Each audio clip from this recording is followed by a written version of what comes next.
Her true story from Tennessee. My son and daughter-in-law left me at the airport with no money. They had no idea. I was headed to meet my lawyer. You know what, Mom? We only bought you a one-way ticket. The return trip. You'll figure it out. That was what my daughter-in-law said as she rolled her designer luggage into the first-class lane. Not even. Glancing back at me, she smiled. The kind of smile people wear when they think they are doing you a favor by, telling you a hard truth. You've got a phone. Call someone to come get you or sell it. That'll cover a Greyhound, right? And just like that, they were gone.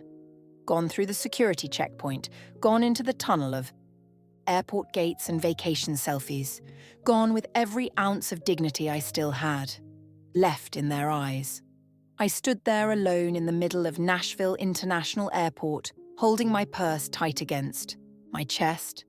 No suitcase, no boarding pass, no ticket, just a thin sweater and a printed itinerary. I now realized was for show. They had never meant for me to come back with them. I had never been meant to be part of this trip at all. The noise of the airport swelled around me, calls for boarding, rolling, suitcases clacking over tile, laughter in a language I no longer understood. I felt like a statue in a place that never paused. People glanced at me, then looked away quickly. One woman gave me a polite smile that melted into pity. The moment her eyes dropped to the empty space where my luggage should have been. I wanted to disappear, and for a moment I did.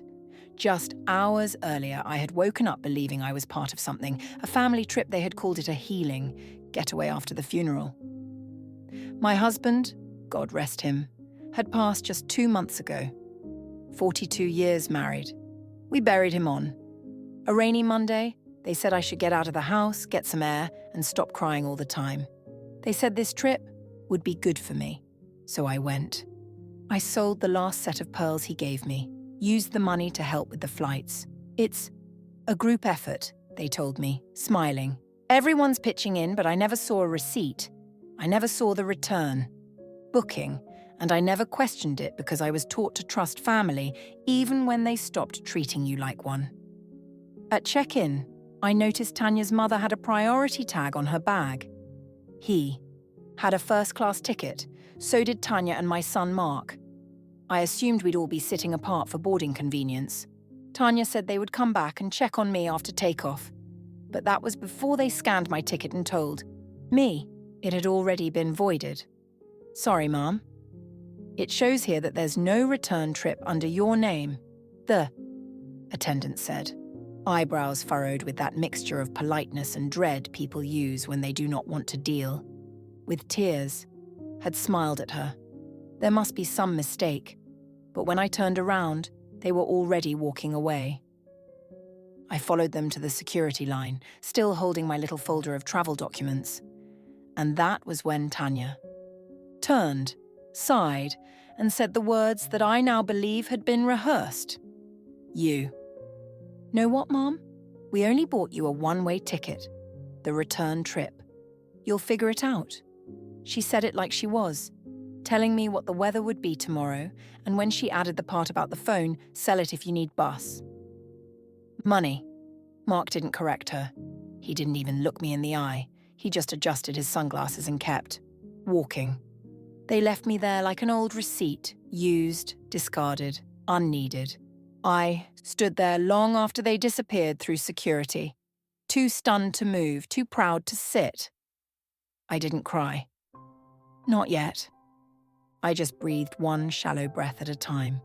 The last time I felt that kind of abandonment, I was 9 years old, waiting on a father who never came back from a short trip to the next town. And here I was again, full circle. Only this time, I had raised the person who left me. People kept moving around me. The world didn't stop because I did. A man with a baby stroller passed by. A woman hurting. Teenagers in matching dance uniforms shouted over the den. Somewhere a flight. To Orlando was beginning final boarding. The sun was hitting the glass walls just right, and it hurt my eyes. I looked. Down at my phone, not because I expected a message from Mark. He wouldn't dare, but to check that it was still in my hand. It was the only thing I had left that said I existed, that I mattered. I thought about calling someone, but who? My sister passed years ago. My friends had their own grown children, their own pains. I wasn't about to call anyone and admit that I had been left behind at an war airport by my own family. No, I would not hand them my humiliation. Instead, I took a deep breath, walked over to the nearest bench, and sat down with my back straight and my chin high. I might not have had a ticket home, but I had something else. Tucked in my bra, right next to my heart, was a small envelope. Inside was the business card of a lawyer, my husband's old friend, someone I hadn't seen in years, but who had always said, "If you ever need anything, Blake, you come find me." And now I would, because I might have been left with nothing. But that didn't mean I had nothing left to do. Grief does not knock when it arrives. It doesn't ask to come in. It crashes through the front door and sits in your favorite chair like it's always belonged there. That was what it felt like when Jake passed. Not sudden, but complete.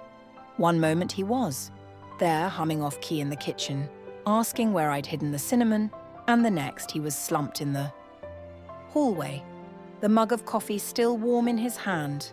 A stroke, they said. Massive, irreversible, final. We had been married for 42 years. 42 years of routines and rituals, of fights that ended with quiet forgiveness, of shared looks across rooms when no words were needed, of raising a son and losing a pregnancy and trying again, of watching life unfold in the shape of each other's laugh lines. He died on a Tuesday. It rained that morning, not the kind of rain that makes. You rush inside, but the kind that soaks into the bones without you realizing it. I remember standing at the kitchen sink, hours after they took him, watching droplets slide down the window like they were trying to find their way home. I didn't move. I didn't cry. I just listened to the sound of everything being quieter than it had ever been. The days that followed were a blur of castles and condolences. People I hadn't seen in years brought flowers and stories, most of which I was too numb to absorb. The funeral was short. Jake never liked being the center of attention. He used to say, "If anyone cries at my funeral, make sure they bring a mop." I tried not to cry, but I brought tissues anyway. After the service, I went home alone to the house. We built together. The bed felt too big. The rooms echoed differently. His slippers were still under the nightstand. His toothbrush sat beside mine like nothing had changed.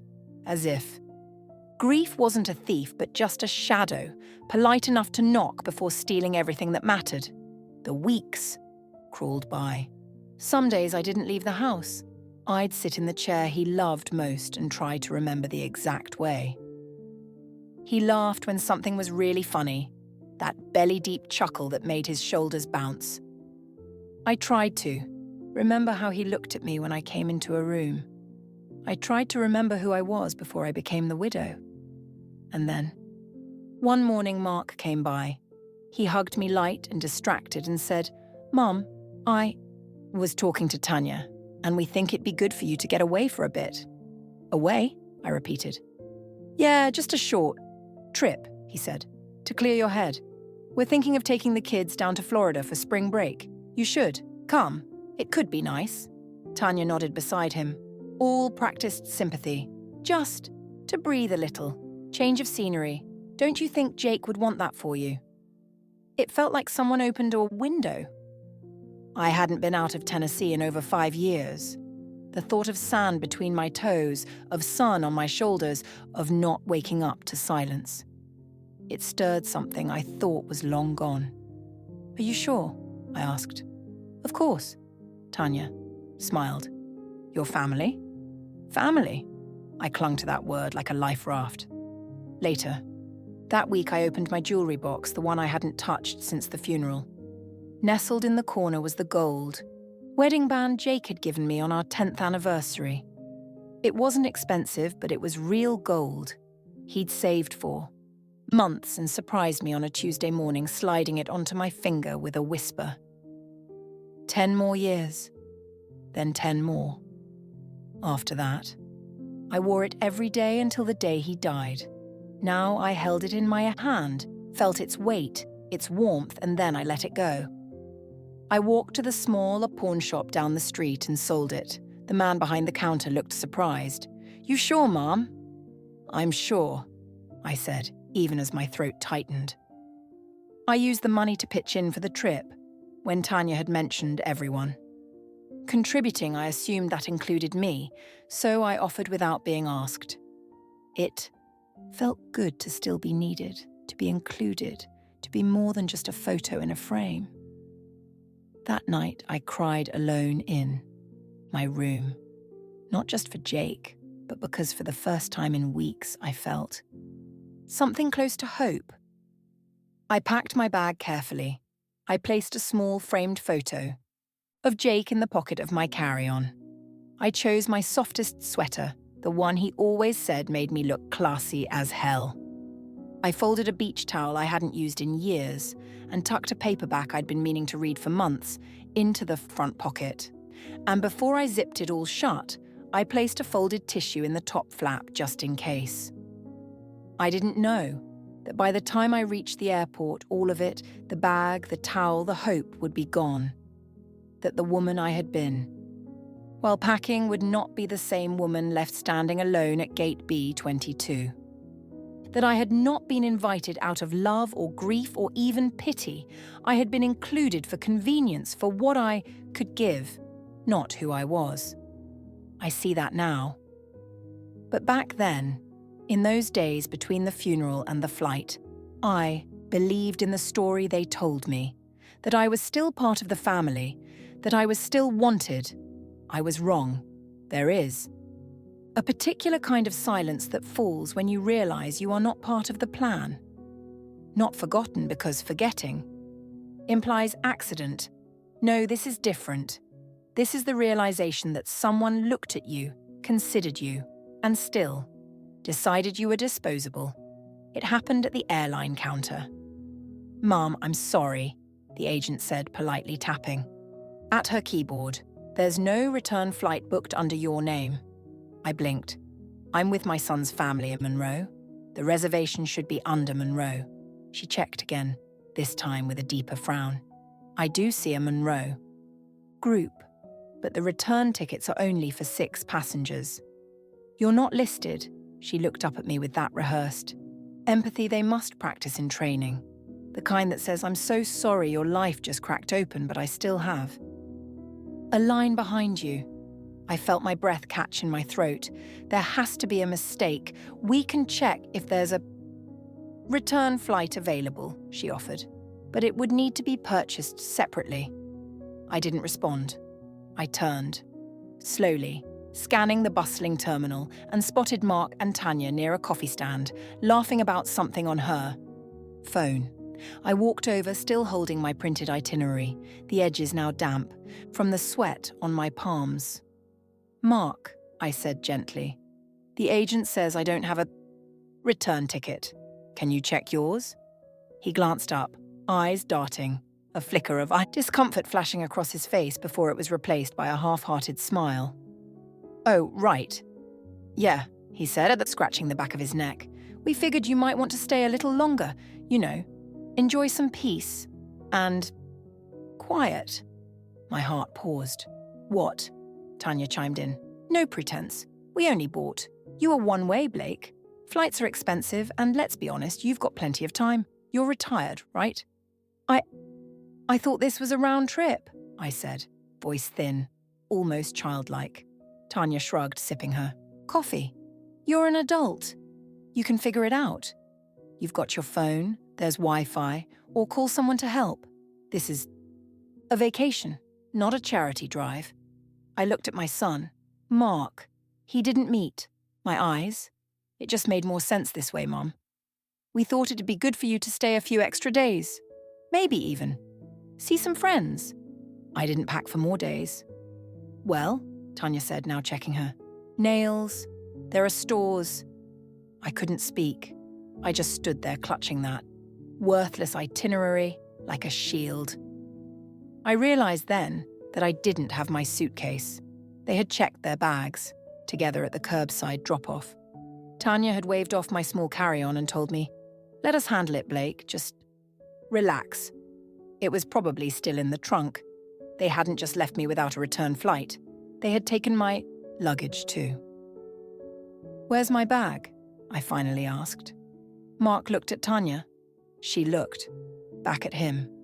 Then she said, "We're checking it with ours, but we can get it back to you later if you stay longer." I stood there stunned. So I don't have a flight. I don't have my things. And you. Didn't think I'd need to know that before we got to the airport. "You're overreacting," Tanya said flatly. "You said you wanted to be included." "Well, this is how we do things flexibly," Mark added. "We didn't mean anything by it. You're just so emotional since Dad passed and we thought this would be easier." "Easier for who?" I asked. "Neither," of them answered. Instead, Tanya reached down, zipped up her designer bag and said, "We've got to head to security. Our boarding group's almost up." And that was that. They walked away. No hug, no apology, no recognition that I had been reduced to an afterthought with a boarding pass. I stood there as they moved toward the TSA line, Tanya's heels clicking confidently, Mark carrying. Nothing but his carry-on in a face void of shame. For a moment, I felt like I was sinking, like the floor under me had. Given way, and I was slowly being pulled into the kind of loneliness no one ever warns you about, the kind that doesn't come from being alone, but from being discarded by the very people who should love you most. A woman pushing a stroller bumped gently into me and apologized. I nodded but couldn't speak. My hands shook as I stepped away from the flow of travelers and sat on a bench against the wall. I didn't cry. I was too far past tears. Instead, I reached into my purse and pulled out my phone, not to call them, not to call anyone in the family. I pulled up my notes app and typed a single line. "This will be the last time I trust them." Then, I scrolled to the contact I had saved under the name Junior Lawyer. Jake had introduced us back when he was still working. Junior had handled our mortgage paperwork, our wills. He had always said, "If you ever need anything, Blake, I'll be there." I clicked the number and pressed call. When he answered, I didn't say hello. I didn't explain. I said I need to update my will. And just like that, my role changed. I was no longer the forgotten mother on a one-way ticket. I was a woman preparing to reclaim her voice. I looked at the boarding monitor. Their flight was on time. So was mine. It just wasn't headed where they thought. I did not follow them to the gate. I sat on that bench in the airport terminal until their flight disappeared from the departure board until the loudspeaker announced final boarding and no more messages came through from Mark. Not that I expected one. He and Tanya had likely settled into their extra legroom seats, sipping complimentary orange juice, already posting filtered photos with captions about family time and recharging. But I wasn't part of that caption, not anymore. I reached into the side pocket of my purse, past the folded tissues, the peppermints and the hand cream. My fingers found the envelope before I even looked, the one I'd kept tucked away for 6 years. It was something Jake and I called our break glass in case of fire fund. We started it after his heart scare. Just a few hundred at first, then we added to it quietly as we got older. A 50 here, a 20 there. Sometimes 100 slipped in after a tax return. It was never meant for groceries or birthday gifts. It was meant for the day one of us had no one else to rely on and needed to move fast. I unfolded the envelope. $960. In cash, still crisp from the bank. It was not much, but it was mine, and more. Importantly, it was enough. I flagged down a cab at the curb outside the airport, gave the driver an address I hadn't spoken aloud in years. 287 Jefferson Street, Monroe and Wade Law. Office. He nodded and pulled into traffic. The cab smelled faintly of pine and something fried. I stared out the window as the familiar streets passed. Strip malls, gas stations, the aging heart of Tennessee, where I'd spent most of my adult life. The last time I was at that law office, Jake had just retired. We had gone in to sign our first will. Back then it was simple. Everything to each other and then to Mark. We had been so sure of our legacy, so sure of our son. Now, I wasn't sure of anything, except that the name on that paper no longer deserved what it promised. Junior was still there. Older now, a little. Slower to stand, but his handshake still firm. "Blake," he said, eyes widening with surprise. "I haven't seen you in years. I was sorry to hear about Jake." "Thank you," I said, sitting carefully. "I'm here because I need to change my will." He raised an eyebrow. "All right. Anything? Specific?" I nodded. "I want to remove my son and daughter-in-law from every part of it." He paused. "You're sure?" "I'm sure." He didn't ask why. Junior had known Jake well enough to know I didn't do anything lightly. He just opened a folder, clicked his pen, and waited. "I'd like to add a new beneficiary," I continued. "An organization, one that supports elderly. People who've been mistreated by their families." He looked up. "That's very specific. I've become very specific." He nodded again. "We can absolutely do that. I'll need some paperwork from the organization. I already have it." I slid a printed pamphlet from my bag, one I had picked up months ago at the community center, never thinking I'd use it for myself. As he copied the contact details, I leaned forward.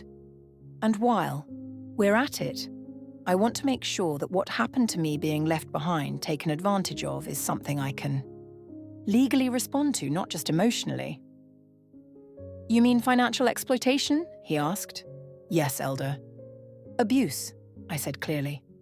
"Is there anything in the law that protects people like me?" "There is," he said. "More serious now, especially if the person being taken advantage of is a dependent or vulnerable adult. Did they access your funds directly?" "No, I gave it freely," I said, voice steady, but under false pretenses. "They led me to believe I was part of something I wasn't." He nodded, slowly. "We can explore that. At the very least, I can help ensure they never touch another cent of what's yours." "Good," I said, "because I want this change notarized, effective immediately, and I want it sent to a third-party executive. I don't want anyone in my family touching my affairs ever again." "You got it?" He started typing. "For the next hour, we went line by line through the old will, name by name, number by number. Every assumption Jake and I had built now dismantled. Not out of spite, but out of clarity. By the time I left, I had a new folder in hand, a new plan, a new understanding of who I could count on. I walked out into the sunlight and didn't feel weak. I felt clean. I flagged another cab and gave them the name of a modest downtown motel. Not where I would stay forever, just for the night. Enough time to rest, enough time to think, enough time to remind myself that a woman with no return ticket is not a woman who's lost. She's a woman who has finally chosen her own direction. By the time morning light poured through the thin curtains of my motel window, the paperwork was done. It was official. My son and daughter-in-law were no longer part of my will. Their names, once written in confident ink on the lines labelled primary beneficiaries, were now erased, replaced not with anger, not with vengeance, but with something far more powerful: intention. I didn't do it in a fit of rage. I did it slowly, deliberately, carefully, because some choices aren't made in a storm. They're made in stillness. After you finally stopped pretending the rain will pass. The night before, after leaving JR's office, I sat on the motel bed with the documents spread out. before me. Pages and pages of numbers, clauses, signatures. My life reduced to columns and categories, but also, for the first time in years, my life under my control again. It wasn't a large estate, nothing worthy of headlines, but it was enough. The house Jake and I paid off. After 30 years, the farmland my father left me that we'd leased quietly for cattle grazing, a handful of investment, accounts we had tended like a backyard garden, and the savings I had kept separate money he insisted I maintain. Just in case. Well, the case had come, and now it would serve a purpose. I left. It all to an organisation called Elder Haven, a non-profit focused on supporting older adults abandoned or financially exploited by their families, housing assistance, legal protection, community programs. They helped women like me. And I knew I wasn't alone. I included a personal letter in the bequest, addressed to no one in particular, but written to every woman who might one day sit where I sat, left behind, dismissed, treated like a burden instead of a blessing. If you are reading this, I wrote, you are not invisible. You are not crazy, and you are not done yet. That morning, before checking out of the motel, I called JR one last time. I want a digital copy, I said. Scanned and password protected, sent only to the email I'll give you now. Do not share it with anyone else, not even if they come asking. He didn't question me. Understood. Also, I added, I want the originals stored at your office, locked, fireproof, with only you and the executive you named having access. You. Got it, Blake? And if anyone from my family contacts you, he didn't even pause, I'll remind them they were removed by your own hand. I exhaled. It was done. The chain had been cut, not in fury, but in quiet freedom. It's a strange thing erasing someone you brought into the world from the future. You once dreamed for them. But the truth is, they were never meant to inherit what they tried to buy with disrespect. Inheritance isn't just about money. It's about trust. And trust, once broken, like mine had been, cannot be rebuilt with phone calls or flowers. It must be earned. And they had not even tried. Later that afternoon, I mailed copies of my documents, not to my family, but to a safety deposit box I opened in my own. Name. I listed myself as the sole key holder. I changed the passwords to my accounts. I updated every emergency. Contact form that still listed Mark, and when the bank teller asked, would you like to add a family member for access? I smiled. No, I said. Just me? Just me. Those two words had once sounded lonely, but now they sounded like survival, like strength, like starting. Over, not as someone's mother, someone's widow, someone's background presence, but as a woman reclaiming the story she still had the right to write. As I walked back to the motel to grab my bag, I passed a small park where children were climbing on jungle gyms, shrieking with joy.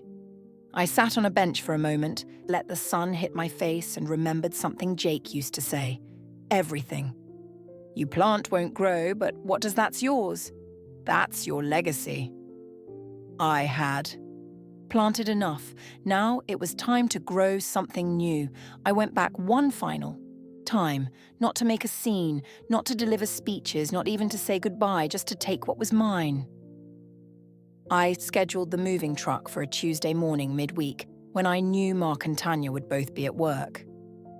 I did not want to see their faces. I didn't want another performance of concern, another round of shallow apologies delivered too. Late. I wanted peace. I wanted silence. The house looked smaller when I returned. Or maybe I had just outgrown it. The shutters needed repainting. The front steps sagged. The wind chimes, Jake, had hung still, clink-ticked softly against the breeze, but they didn't make me smile like they used to. Nothing did in that house anymore. I let myself in with the spare key, still hidden in the planter. exactly where we'd left it for. Emergencies. And this, I thought, qualified. The movers were fast and kind. I'd hired them myself from a town, 2 counties over. I wanted no gossip, no small-town whispers. I'll be taking. Just a few things, I told them. A chair, Jake's favourite, the one that moulded to. His back after decades of reading in it. A box of books, our wedding album, his. Navy cap. My mother's quilt. Nothing else. Not the furniture we bought. Together, not the dishes that once held Sunday roast, not the mattress we replaced after 30 years because he said I deserved better. Just the pieces that still felt like truth. I walked through the rooms, slowly. The kitchen where I had baked every birthday cake, the living room where we had danced on our anniversary. Just the 2 of us, barefoot and tipsy, the hallway where Jake had fallen that day, coffee still steaming in his hand. I didn't cry. I had cried enough. I left the keys in a sealed envelope on the kitchen counter along with a short note. Don't call. Don't ask.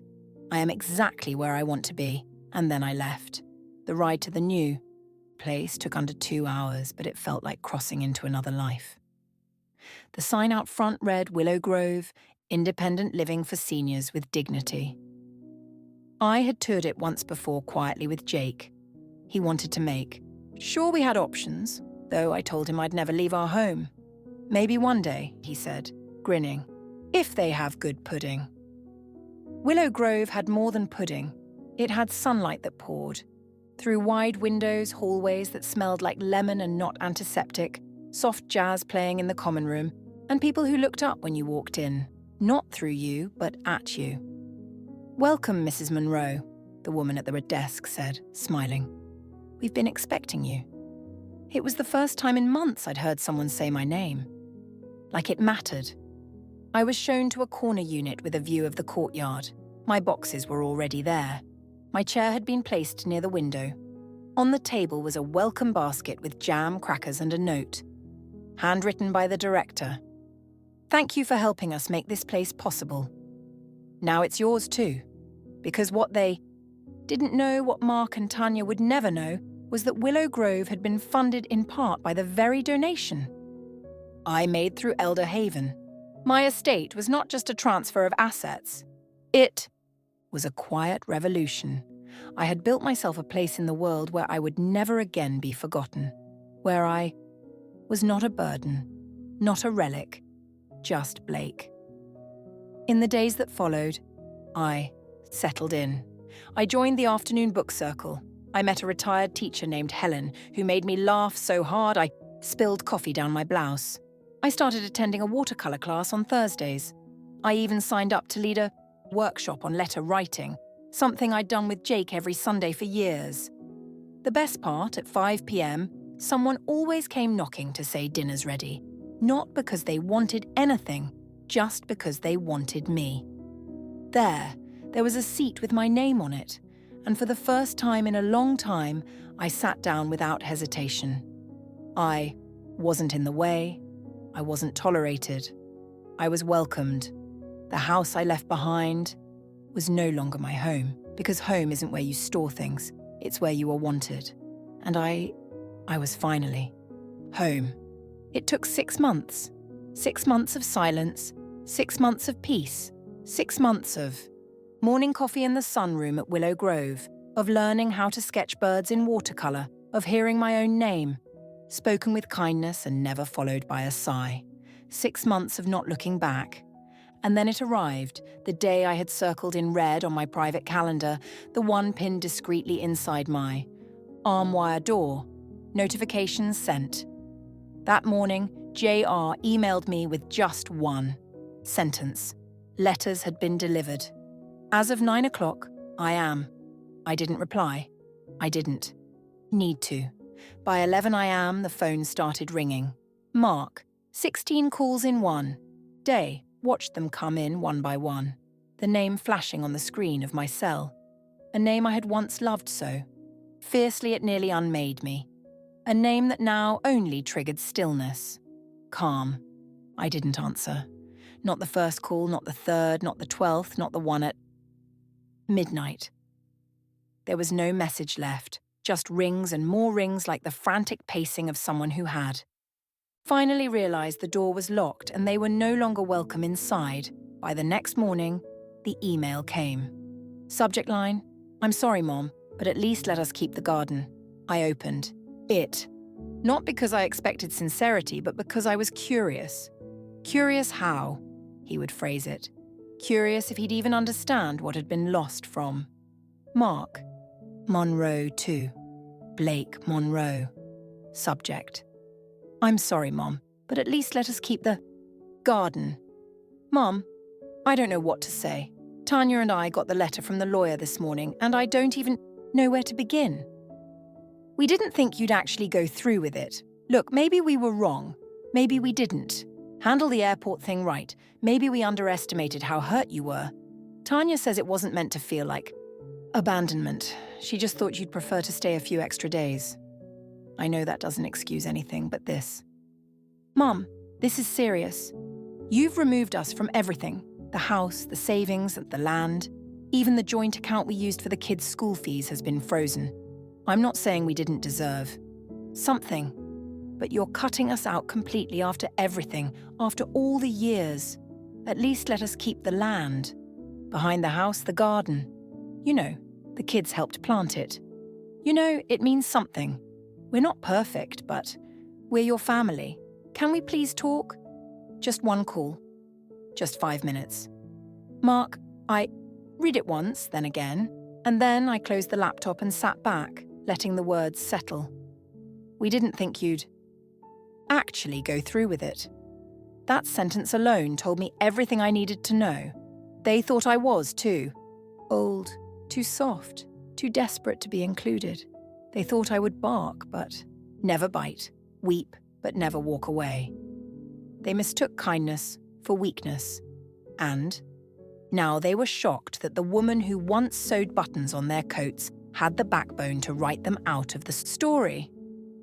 But I had, and I would not undo it because they hadn't just left me at an airport. They had left me behind in every way that mattered long before that. They had chosen comfort over care, convenience over compassion, performance over presence, and now they wanted land. For the garden. That garden they never once asked me to help water. The one Tanya posted about online as her sacred space, but never mentioned my name in once. They could have it in memory. Not. Indeed, because it no longer belonged to them. It now sat under the care of Elder Haven, whose regional director had already visited the site and proposed turning the land into a therapeutic horticulture program for aging women with memory loss. My land, my choice, my legacy. At Willow Grove, we had a small library. That afternoon, I went there and pulled out a book of poetry. I wasn't even reading it. I just needed the weight of something honest in my hands. Helen, my new friend with a sharp tongue and soft heart, slid into the armchair beside me. "You've got that look again," she said. "What look?" I asked.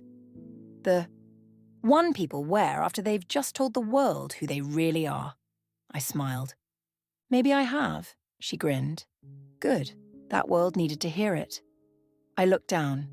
At the email on my phone one last time, reread the closing plea, just 5 minutes. I thought about replying. One line, something clean, something true. Instead, I powered the phone off. Then I picked up my pen and wrote in my journal. Some things are inherited, others are earned, and some, like peace, are created from scratch. Let them wonder, let them rage, let them miss the sound of my voice when birthdays come and go. Because I would be here surrounded by people who didn't expect me to fund their comfort in exchange for their absence. Surrounded by names I chose, not those who used to belong, but those who still saw me. I didn't owe anyone a conversation. I had already given them something better. A clear goodbye, and a door that no longer opened. Some days now, I forget what silence used to sound like. The sharp, kind, the empty kind, the kind that sat with me in the house after Jake passed, after the casserole dishes stopped coming, after my own son stopped asking how I was holding up. The silence at Willow Grove is different. Here it hums gently. It waits for you. It does not shame you for resting or for remembering. I spend my mornings with the book club. 6 women and 1 soft-spoken man who brings crossword puzzles to share. We argue over plot, twists, laugh too loud at scenes no one else would find funny, and drink tea with names none of us can pronounce. We belong to one another in the simplest way by showing up. In the afternoons, I take gentle yoga in the courtyard. My balance is not what it used to be, but no one minds. The instructor always tells me, "You're stronger than you think." And for the first time in my life, I believe it. I've taken up painting again, something I gave up decades ago when life got busy. When Mark was young, when Jake worked late, my brush strokes are shaky, my colours too bold. But my heart swells when I step back and see something, anything, that I created just for me. One evening, while organising some of the communal art supplies, a woman named Ruth looked at me across the table and asked softly, "Do you ever regret it?" She didn't specify what it was. She didn't have to. We all knew what she meant. I looked her in the eyes and said, "I regret not doing it sooner." She nodded. No more questions. That night, I sat alone in my room. The window was open, letting in the breeze. On the table was a framed photo of Jake, the one I brought from home, the one where he's laughing with his whole face, eyes nearly shut, hands mid-vesture. I lit a candle for him, not for grief, but for gratitude. "I'm okay." I whispered more than okay. Then, after a moment, I added something I hadn't even known I needed to say. They thought I'd fall apart when they left me. They thought I'd panic, beg, chase after them. I leaned in closer, looking at his picture as if he was sitting across from me at the dinner table. "But you know what, love? They're the ones who lost something that day, not me. They lost their way back because that's what they did, isn't it? They mistook silence for weakness. They mistook endurance for consent. They mistook my love for a bottomless well they could draw from forever without ever pouring anything back in. But now I don't mistake myself for someone who owes anyone anything. Not Mark, not Tanya, not the grandkids who will one day ask why they don't know. Me, and who will hear whatever version of the story their parents are bold enough to tell. That's not my burden. I know my truth. I lived it. I survived it. And more than that, I rebuilt from it. Here, I'm not just the old lady who paid for the trip. I'm not a financial resource, not an inconvenience, not a figure fading quietly in a corner. I'm Blake at Willow Grove. They say my name when I walk in the room. They save me a seat. They ask what I'm working on. They wait for my opinion in the book club before moving to the next chapter. They know when I prefer peppermint tea and when I want chamomile. They remember, they care, they see me. And I see myself, not as a relic, not as a story that ended when Jake passed, but as a woman who lived through the worst kind of betrayal, the kind that hides behind. Family smiles and came out with her name intact. Sometimes at night I walk them a courtyard alone, hand resting on my cane, watching the lights spill out from the community room windows. I think about the word legacy, how everyone wants to leave something behind. But maybe the most radical legacy isn't money, it's memory. It's the right to write the ending of your own story even, if you have to rip up the old script and start fresh. I did that. I chose new names to include, new traditions to build, new family to love, not bound by blood, but by presence, by choice. And that, in the end, is what real family is. Chosen, cherished, kept, and when I blow out the candle each night, I smile because I don't owe gratitude to anyone who made me small. I owe it to myself, for standing up, for walking away, for lighting the match and watching the lies go up in smoke. I chose myself. I chose peace, and I chose a new family, one that would never leave me at the gate. If this story made your heart ache, then made it rise again. If you've ever given everything to a family that only remembered you when they needed more. If you've ever been left behind and had to choose yourself just to keep going, then you're not alone. This is Grandma True Stories, where we don't whisper the past, we speak it with clarity, where forgotten women remember themselves, where quiet pain becomes power. So if you believe that dignity doesn't expire with age, if you believe that being kind doesn't mean being weak, and if you believe that the truth still matters, even if it takes a lifetime to say, subscribe to Grandma True Stories today. Because when a grandma finally tells her story, the world listens.